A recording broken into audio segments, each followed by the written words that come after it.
Welcome viewer, I am Murugan S.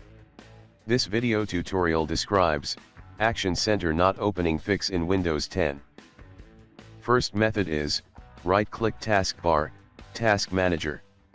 Click Processes tab. Select Windows Explorer. Click Restart.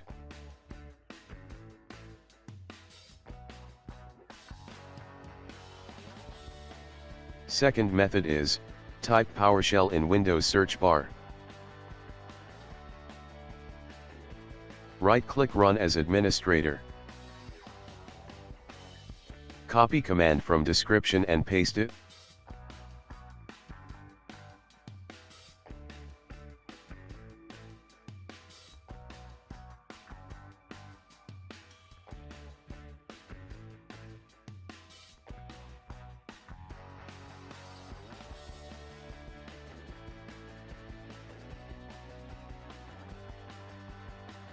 Type exit from command prompt.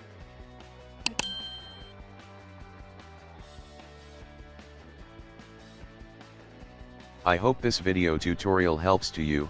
Please like, share and don't forget to subscribe my channel. Thank you very much. See you next video.